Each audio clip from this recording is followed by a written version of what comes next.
우리가 기억해야 할 것이라는 날이 있어. 아까 내가 역사가 뭐라 그랬지? 인문학. 인문학이다. 인문학. 그렇지. 잘 들어야 돼. 잘 따라와야 돼.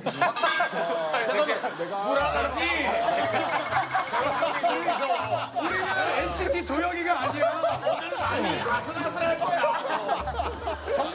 자, 다시 한번 역사는 사람을 만나는 인문학이라고 내가 얘기했잖아. 그래서 오늘 내가 꼭 기억해야 될 사람 한 명을 내가 소개를 할게.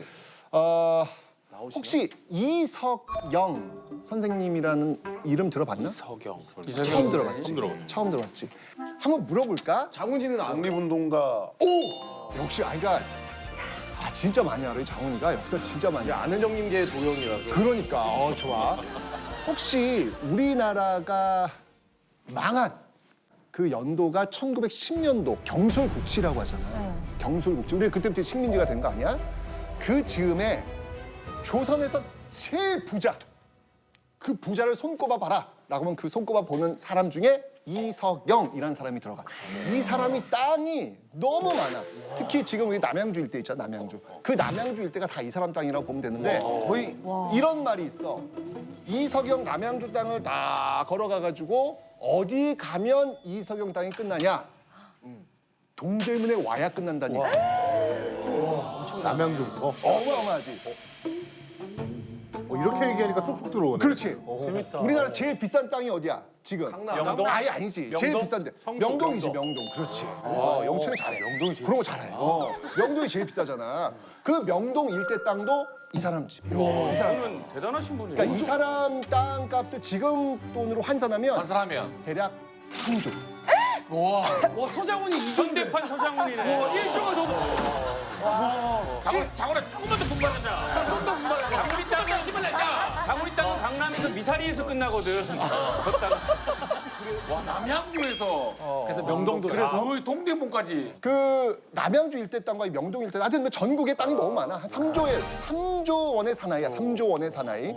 그런데 이 사람 이 형제들이 있어. 이씨 육형제라고 하는데 이 이석영이 이제 둘째야. 둘째인데 경술국치 나라가 망할 즈음에 이들이 모여가지고 회의를 해. 결론을 내려. 나라가 망하면 부자도 없다. 이러면서 그 재산을 다 팔아가지고 만주로 넘어가서 땅을 사가지고 거기서 지금 우리나라 육사, 우리나라 그 육군의 어떤 그 모태라고 할 수 있는 신흥 유관학교를 만드는데 혁혁한 공을 세우신 분이야. 그런데 이 분이 1930년대 돌아가셔. 이 3조 원의 사나이가 돌아가시는데 다 병명이 있을 거 아니야. 그 병명이 뭐냐면 아사야. 아사. 돈이 굶어 죽는데 그 아사? 못 드셔서? 아무것도 먹지 못해서 영양실조로 굶어 죽으셨어. 왜 그랬어? 왜 돈이 없었나? 그 돈 다 쓴 거야. 다 썼어. 독립운동이 다 쓴 거야. 와, 진짜 대박. 근데 이 이석영 선생님에겐 꿈이 있었거든. 그 꿈이 뭐냐면 나 다음에 오는 사람들에게만큼은 식민지 조국의 백성으로 살지 않게 하겠노라는 꿈. 그 꿈 하나로 살아오신 분. 그 꿈이 뭘까? 그 꿈이 바로 지금 너네들이 앉아있는 이 공간. 그리고 너네들이 지금 가지고 있는 시간. 이걸 꿈꾸면서 자신의 인생과 자신의 재산을 모두 내놓았던 사람. 그래서 우리가 늘 아까 우리 상엽도 얘기했잖아. 우리가 지금 이렇게 잘 나가고 있잖아, 다들. 그지? 근데 그게 혼자만의 능력이 아니라 바로 이렇게 잘 나갈 수 있는 그 토대를 만들어준 누군가로부터 나의 시간과 나의 공간이 존재한다는 것. 그래서 우리는 역사에 빚을 지고 있다는 것. 잊지 말라는 것. 근데 이제 이 집안이 정말 대단한 게 육형제라 그랬잖아. 첫째가 이건영. 이건영도 독립운동 하시다가 돌아가셨어. 병사. 둘째가 이석영. 모든 재산 다 내놓고 아사. 셋째가 이철영. 이철영도 독립운동 하시다가 돌아가셨어. 넷째가 이회영. 이회영은 독립운동하다 아주 감옥에 갇혀서 옥사하셨어. 다섯째 이시영 빼고 여섯째 이호영. 독립운동하다가 행방불명이야. 산속에서 돌아가신 거지. 다 독립운동. 그렇지. 마지막 다섯째가 이시영이야. 이시영의 사진을 볼 수 있는데 내가 한번 보여줄게. 한번 봐봐. 여기 지금 이제 가운데 김고선님 보이지? 지금 광복되고 지금 왔는데 지금 표정들 봐. 너무 좋지. 웃고 있지. 그런데 거기서 단 한 사람이 지금 울고 있어. 어느 한 노인이 모자 쓴 노인이 보여? 저분이 이시영이야. 자기 모든 집안이 다 풍비박산 나고 광복이 되어가지고 공항에 오셔가지고 눈물을 흘리고 있는 이 모습. 저 눈물 때문에 지금의 우리가 있다는 거 잊지 말자고. 아. 그리고 나라 초반에 건국 기틀을 좀 잡는데 우리나라 초대 부통령 이시영. 상엽이도 진짜 그럼 내 제자인데. 진짜 너무 감사한 분이 우리가 한 분이시네. 이시영 선생님 처음으로 너무 진지하니까 뭘 어떻게 해야 될지 모르겠어요. 특집인 거지. 그렇지. 이제 유명한 분들 진짜 많잖아. 뭐 사실 뭐 유관순, 뭐 이순신, 세종대 많은데 사실 교과서에 한 줄 나오지도 않는 분들도 많으시거든. 내가 지금 이야기했던 이성영 선생님 교과서에 안 나오신다. 근데 그런 분들을 한번 좀 우리가 소개시켜주면 어떨까라는 생각이 들거든. 다음은 우리 효선이가 한번. 네. 나는 마지막 여성 광복군으로 꼽히는 오희용 선생님을 소개하고 싶어. 불과 작년에 지병으로 별세를 하셨어. 제일 최근까지 살아계셨던 분인데 오희용 열사님 집안도 다 독립운동가 집안이셨어. 할아버지부터 부모님, 언니인 오희영 선생님까지 모두가 다 독립운동가 집안이셨는데 아버님은 독립군 중대장이셨고 어머님은 이제 첩보 활동하시면서 산림, 육아, 교육까지 다 하셨고 언니인 오희영 선생님도 광복군으로서 진짜 투쟁을 하시면서 그리고 내가 정말 놀랐던 거는 오희영 선생님께서 13살이라는 그 어린 나이에 한국 광복을 위한 청년 공작대 거기 입대를 하신 거야, 13살 때. 그래서 막 일본군의 정보를 수집한다든지 광복군을 모집한다든지 뭐 항일 의지를 불태울 만한 연극을 막 이렇게 한다든지 정말 다방면으로 활동을 하시고 그래서 해방하고 있는 거 우리 태극기가 막 날리니까 무슨 우등에서 튀어나온 같이 전부 다 이제 태극기가 날리니까 무척 기뻤죠. 우리나라 태극기. 예. 아주 아름다운 태극기. 나는 그게 너무너무 대단한 건지. 만약에 우리나라에 누가 쳐들어왔어, 다른 나라가. 근데 막 총칼 들고 돌아다니고 있고 막 흉흉한 소문이 들려. 붙잡히면은 뭐 죽는다더라, 고문을 받는다더라. 도무지 광복이 언제 나올지 모르겠어. 걸리면 죽을지도 모른다는 상황에서 그 어린 13살의 소녀가 광복을 위해 싸울 수 있을까? 만약에 나라면 할 수 있을까? 나는 선뜻 자신 있게 너 당연히 해야지라고 못 하겠는 거야, 마냥.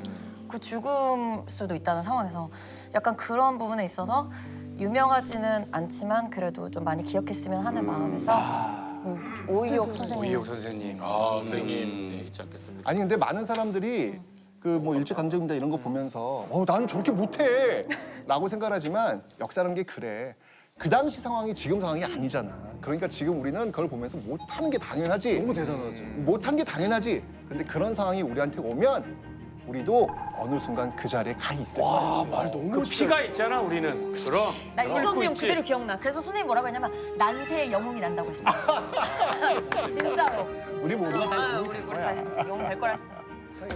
아 잠깐만. 도수는 없어. 도수도 없는 특집으로. 있어 보이려고.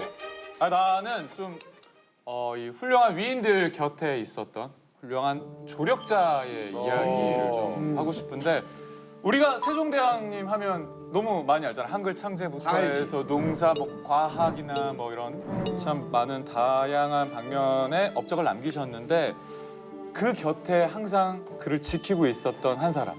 뭐 집현전 학자들도 굉장히 많았겠지만 한 사람이 그의 완전한 조력자였는데 바로 그가 이항. 문종. 와, 저건 어떻게 다 알아? 근데 어떻게 이항을 안 해? 왜 내가 알면 안 되는? 진짜 다. 아니 우와. 이건 아무도 모를 줄 알고 갖고 온 건데. 얘가 아무도 모를 것 같아서 준비한. 야심차게 준비했는데. 나만 아는 얘기라고 생각하고 했는데 답답하네. 오케이. 책에서 봤어요. 역사 매니아야. 진짜 매니아. 얘기를 이어가자면 세종이 한글 창제를 비롯해서 정말 많은 업적을 남기고 있는 동안 국정을 또 다스려야 할 거고 그걸 아들 문종이 맞아요. 왕세자로서 29년간 아버지를 대신해서 그렇게 나라를 보살펴 준 거지. 그렇죠, 선생님? 그렇지. 역사를 배우면서 느꼈던 건데 역사에는 늘 한 사람의 영웅, 한 사람의 위인들, 그 사람들의 이름이 기억이 된다면 늘 그 옆에는 그들이 그렇게 희생할 수 있고 집중할 수 있도록 곁에서 조력해준 조력자들이 있었다라는 걸 우리가 알았으면 하는 그런 마음에서 오늘 이 얘기를 이렇게 하는 거지. 그러니까 아영만 봐도 이렇게 롱런할 수 있었던 건 같이 해내고 있다라는 거 아니겠어? 그치. 그러니까 이게 역사가 혼자 해냄이라기보다 함께 해냄이라는 걸 나는 공부를 하면서 좀 깨달아서 그런 얘기를 좀 같이 좀 나누고 싶어. 내가 아영에서 이양 선생님 역할을 하고 있거든. 여기 또 대장님들 계신데. 여기 세종대왕. 세종대왕. 약간 세종대왕도 약간 풍채가 여기 세종대왕이라고 고기 좋아하시고. 우리는 맞지. 집현전 학사들이야. 그냥 우리는 그런 사람들이고 우리 장훈이 역사 많이 하고. 모든 공은 우리 왕한테 다 가는 거고. 아유, 그러니까 이제 그렇기 때문에 나는 묵묵히 아버지 그리고 왕의 곁을 지켰던 문종이 참 존경스럽거든. 그러니까 그 사람 그 왕의 어떤 고뇌와 이야기가 담긴 드라마가 있었어. 대왕세종이라고 2008년에 나왔던 건데, 근데 그때 연기를 굉장히 배우가 또 잘했었어. 너냐? 세종대왕은 혹시 너냐? 계속 김세고 혹시 너야? 문종! 세종대왕을 내가 빌드업을 해서 이렇게 나가면은 좀 도와줘야지. 그거를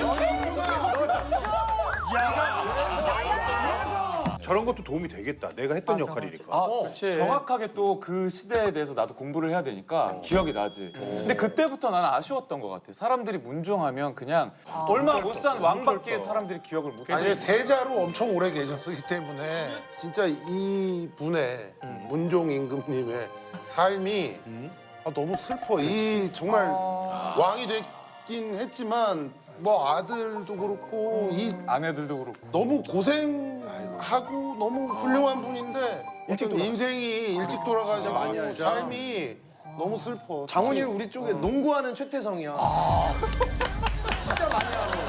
최고지. 근데 내 얘기는 안 나가고 장훈이가 마지막에 정리해준 것만 나가고. 아니 씁쓸하게